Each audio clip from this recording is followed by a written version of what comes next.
اعلان نبوت سے پہلے 40 سال، اعلان نبوت کے بعد 23 سال، ذہن میں بٹھا لو اور اپنی آنے والی نسلوں تک منتقل کرو، ورنہ لوگ کہتے معاذ اللہ 40 سال غیر نبی تھے، 23 سال نبی تھے، معاذ اللہ۔ تو یہ بدعقیداؤں کا ماننا ہے۔ اہل سنت والجماعت کا ماننا ہے کہ 40 سال پہلے بھی وہ نبی تھے اور 40 سال کے بعد بھی وہ نبی تھے۔ ہاں، انہوں نے اعلان 40 سال کی عمر میں کیا، اور اعلان اس وقت کیا جب اللہ نے ان کو حکم عطا فرمایا، اپنی مرضی سے نہیں کیا۔ اللہ تبارک تعالیٰ حکم دیتا تو پہلے اعلان کرتے، اللہ نے جب آرڈر کیا، حکم دیا، تب آپ نے اعلان کیا۔ میرے پیارے آقا کے پیارے دیوانوں، تو 40 سال میں آپ نے اعلان نبوت فرمایا۔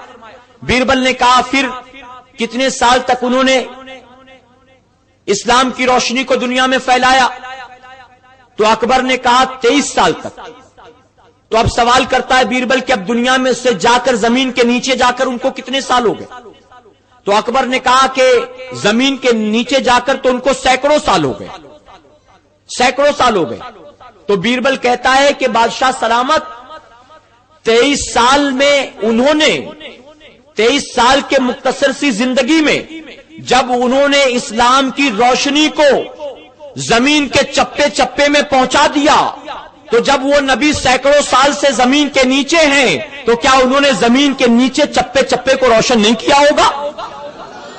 جب 23 سال میں پوری زمین کو روشن کر دیں تو سینکڑوں سال سے زمین کے نیچے ہیں تو کیا اندر روشنی نہیں ہوگی، اندر اجالا نہیں ہوگا؟ اکبر مطمئن ہو گیا، تو نے بہت بڑا بوجھ ہلکا کر دیا۔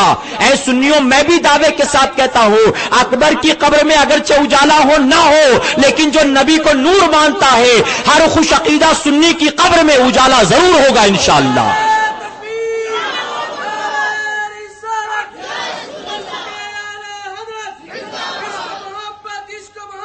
اعلیٰ حضرت۔ تو جو نبی کو نور مانے گا اس کی قبر میں نور ضرور ہوگا انشاءاللہ، اور جو نور نہیں مانتا ہے اس کے لیے تو یہاں بھی اندھیرا ہے، وہاں بھی اندھیرا ہے کہ نہیں؟ اللہ اپنے حبیب کے صدقے ہمیں اپنے عقائد کو درست کرنے کی توفیق عطا فرمائے، بد عقیداؤں کو اللہ ہدایت عطا فرمائے۔ یا تو ہدایت یا تو پکڑ، ان کا یہی علاج ہے۔ میرے پیارے آقا علیہ الصلوۃ والتسلیم کے پیروانوں، اپنے عقیدے کو مضبوط کریں، اپنے رشتے کو دین سے مضبوط کریں، اور اپنی آنے والی نسلوں کو بھی اپنے عقائد بتائیں، اہل سنت والجماعت کے معاملات بتائیں، تاکہ ایسا نہ ہو ہمارے بعد ہماری اولاد میلاد کی منکر ہو جائے، بلکہ ہم بھی میلاد مناتے ہیں، ہماری نسلیں بھی میلاد منانے والی رہیں انشاءاللہ۔ کوشش کریں گے انشاءاللہ، اللہ سب کو عمل کرنے کی توفیق عطا فرمائے۔ ایک مرتبہ درود شریف پڑھ لیں۔